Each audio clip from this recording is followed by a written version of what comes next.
Quick support एक ऐसा channel जहां पर आपको आपके सारे सवालों का जवाब मिलता है। तो आइए जानते हैं कि आज वो कौन सा सवाल है जिसका जवाब हम लेकर आए हैं आपके लिए। और अपने सवाल हमें यूं ही भेजते रहिए और अपने जवाबों के लिए थोड़ा इंतजार कीजिए। नमस्कार दोस्तों, मैं हूं Ruby Parekh, quick support channel पर आपके साथ। और आज हम जानेंगे कि आप कैसे बन सकते हैं ऑर्थोपेडिक सर्जन। क्योंकि नी रिप्लेसमेंट, हिप रिप्लेसमेंट और शोल्डर रिप्लेसमेंट जैसी सर्जरीज के नाम तो आपने पक्के से सुने होंगे। और शायद आप ये भी जानते होंगे कि ये सारी सर्जरीज ऑर्थोपेडिक मेडिकल फील्ड में आती है। लेकिन ये ऑर्थोपेडिक फील्ड क्या होता है, इसमें क्या क्या आता है? तो इसका जवाब है कि ऑर्थोपेडिक फील्ड हमारे मस्कुलोस्केलेटल सिस्टम से रिलेटेड है। और इस सिस्टम में हमारी बोन्स, जॉइंट्स, लिगामेंट्स, टेंट्स और मसल्स आती है जो मिलकर के मस्कुलोस्केलेटल सिस्टम बनाती है।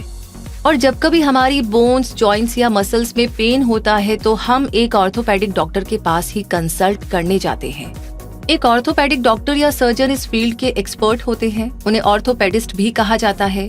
उन्हें हमारे मस्कुलोस्केलेटल सिस्टम से जुड़ी प्रॉब्लम्स को डायग्नोस करना और उसे ट्रीट करना आता है। और जरूरत पड़ने पर वो सर्जरी करने के लिए भी क्वालिफाइड होते हैं। यहाँ पर ये जान लेना भी बेहतर होगा कि ऑर्थोपेडिक स्पेशलिस्ट और ऑर्थोपेडिक सर्जन सेम नहीं होते हैं, बल्कि उनमें डिफरेंस होता है। क्योंकि सभी ऑर्थोपेडिक स्पेशलिस्ट ऑर्थोपेडिक सर्जन नहीं होते हैं। एक ऑर्थोपेडिक स्पेशलिस्ट बिना सर्जरी के ऑर्थोपेडिक प्रॉब्लम्स को डायग्नोस और ट्रीट कर सकते हैं। और इस तरह के इलाज में लगभग 70% स्पोर्ट्स इंजरीज आती है। जबकि एक ऑर्थोपेडिक सर्जन की जरूरत तब आती है जब डायग्नोसिस में ये कंफर्म हो जाए कि ट्रीटमेंट में सर्जरी होना जरूरी है। ऑर्थोपेडिक सर्जन के बारे में ये जानकारी लेने के बाद अब अगर आप भी एक ऑर्थोपेडिक सर्जन बनना चाहते हैं तो ये वीडियो आपके लिए है, जिसमें आज हम ऑर्थोपेडिक सर्जन बनने से जुड़ी सारी जरूरी जानकारियां शेयर करने वाले हैं। तो इसलिए आप इस वीडियो को लास्ट तक जरूर देखें। तो चलिए शुरू करते हैं और जानते हैं ऑर्थोपेडिक सर्जन बनने के प्रोसेस के बारे में। आपके लिए जानना जरूरी है कि आप डायरेक्ट ऑर्थोपेडिक सर्जन नहीं बन सकते। इसके लिए आपको एक मल्टी स्टेज प्रोसेस फॉलो करना होगा, जिसकी तैयारी स्कूल लेवल पर ही शुरू हो जाएगी। आपको 10+2 क्लास किसी रिकॉग्नाइज्ड बोर्ड से पीसीबी सब्जेक्ट्स यानी फिजिक्स, केमिस्ट्री और बायोलॉजी से क्लियर करनी होगी। इसमें आपके मिनिमम 50% एग्रीगेट मार्क्स होने जरूरी है। इसके अलावा इंग्लिश लैंग्वेज पर अच्छी कमांड आपके सफर को काफी आसान बना देगी। अगर आपको इंग्लिश लैंग्वेज समझने में प्रॉब्लम आती है तो उसे ज्यादा लंबा खींचने की बजाय स्कूल लेवल पर ही आप बेहतर कर लीजिए। क्लास 12 पीसीबी से क्लियर करने के बाद आपको एमबीबीएस करना होगा। एमबीबीएस यानी bachelor of medicine and bachelor of surgery, जो कि 5.5 साल की ड्यूरेशन का एक प्रोफेशनल डिग्री कोर्स है। इस कोर्स को करने के लिए आपकी एज मिनिमम 17 साल होना जरूरी है। और एमबीबीएस में एडमिशन के लिए आपको NEET यानी कि नीट एग्जाम क्रैक करना होगा।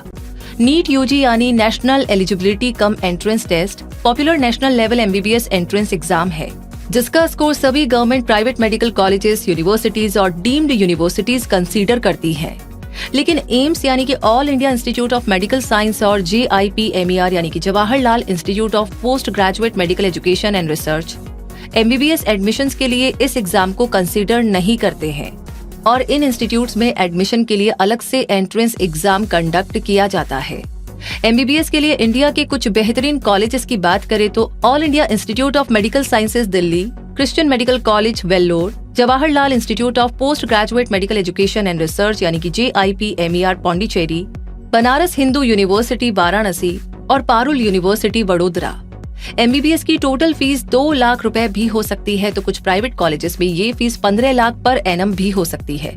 जबकि गवर्नमेंट कॉलेजेस में ये फीस बहुत ही कम होती है। इसलिए आपको सबसे पहले एक अच्छे कॉलेज में एडमिशन के लिए एंट्रेंस टेस्ट के लिए कड़ी मेहनत करनी चाहिए, ताकि आप ऐसे बेस्ट कॉलेज में एडमिशन पा सके जहाँ की फीस बहुत ही कम हो और एजुकेशन का स्टैंडर्ड भी हाई हो, जैसे एम्स।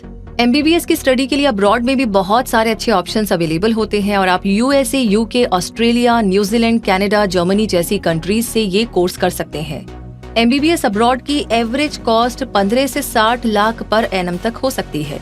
और ये तो आप जानते ही होंगे कि इंडिया के बाहर जाकर के पढ़ाई करने के लिए आपके पास नेशनल पासपोर्ट और वीजा जैसे सारे डॉक्यूमेंट्स होने जरूरी है। एमबीबीएस की डिग्री लेने के बाद आपको MS यानी मास्टर ऑफ सर्जरी की डिग्री लेनी होगी। ये मेडिकल साइंस के मोस्ट पॉपुलर कोर्सेज में से एक है।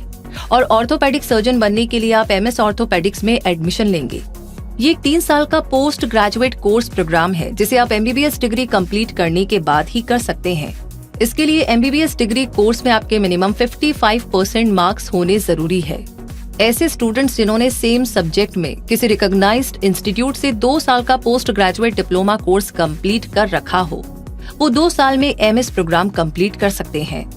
एमएस ऑर्थोपेडिक्स में एडमिशन के लिए आपको एंट्रेंस एग्जाम क्लियर करना होगा और ऐसे एंट्रेंस एग्जाम्स है एम्स पीजी, नीट पीजी, पीजीआई-MER और JIP-MER PG. Entrance exam clear करने के बाद council of personal interview rounds भी क्लियर करने होंगे।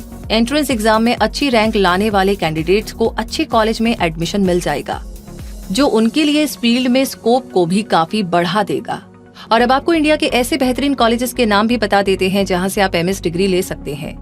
All India institute of medical sciences यानी कि AIIMS Delhi, post graduate institute of medical education and research Chandigarh, Christian medical college Vellore, Jawaharlal institute of post graduate medical education and research यानी कि JIP-MER Pondicherry, Madras medical college Chennai, Kasturba medical college Manipal, King George medical university Lucknow और Saint John's medical college Bengaluru. तो इस course की fees की बात करें तो कॉलेज के अकॉर्डिंग 50,000 से 18 लाख पर एनम का वेरिएशन देखने को मिलता है। इस कोर्स में जनरल ऑर्थोपेडिक्स और ट्रोमेटोलॉजी की स्टडी शामिल होती है और ये कोर्स अब्रॉड से भी किया जा सकता है, जिसमें USA, UK और ऑस्ट्रेलिया के कॉलेजेस में ये ऑप्शन मिलता है। एमएस ऑर्थोपेडिक्स कोर्स कंप्लीट करने के बाद आप ट्रेनिंग कंप्लीट करेंगे, जिसके बाद आप ऑर्थोपेडिक सर्जन बन जाएंगे।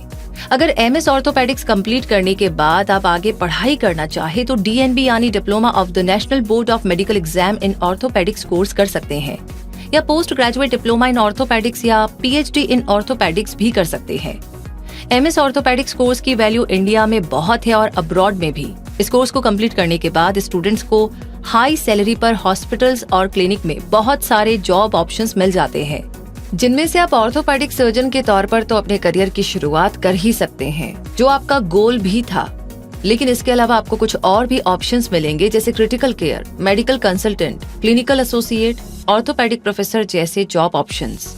इस फील्ड में स्किल्ड होने के बाद आप अपना हॉस्पिटल या नर्सिंग होम भी ओपन कर सकते हैं और आपके लिए नेवल या आर्मी फोर्सेस ज्वाइन करना भी पॉसिबल हो जाएगा। ऑर्थोपेडिक सर्जन की एवरेज बेस सैलरी की बात करें तो 15 लाख पर एनम हो सकती है। एक फ्रेशर के तौर पर आपकी स्टार्टिंग सैलरी 4 से 6 लाख पर एनम हो सकती है और एक्सपीरियंस के बाद सैलरी में काफी सुधार होता है और फिर आप अपने फील्ड के जितने एक्सपर्ट बनते जाएंगे, आपका सैलरी पैकेज भी उसके अकॉर्डिंग सेट हो जाएगा। वैसे भी एक सर्जन का प्रोफेशन डेडिकेशन और कमिटमेंट का होता है।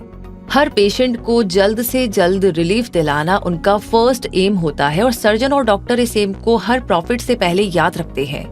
उनकी प्रोग्रेस भी बहुत जल्दी होती है, इसीलिए अपने नेचर में काइंडनेस और पेशेंस जरूर शामिल करें।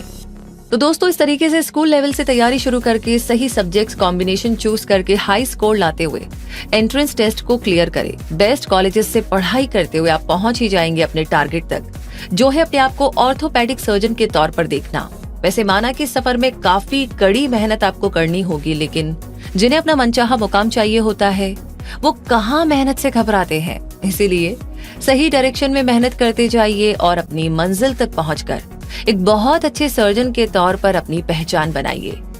क्विक सपोर्ट उम्मीद करता है कि आप अपने लक्ष्य को जरूर भेद पाएंगे और ऑर्थोपेडिक सर्जन बनने से जुड़ी जानकारी देने में ये वीडियो आपकी हेल्प कर पाया होगा। इसलिए इसे लाइक और शेयर जरूर करें और अगर आप पहली बार इस चैनल पर आए हैं तो क्विक सपोर्ट चैनल को सब्सक्राइब करके बेल आइकन को जरूर प्रेस कर दीजिए, ताकि कोई भी वीडियो कभी भी आप मिस ना करें। रूबी आपसे मिलेगी अगले वीडियो में, तब तक के लिए यही कहूंगी, धन्यवाद।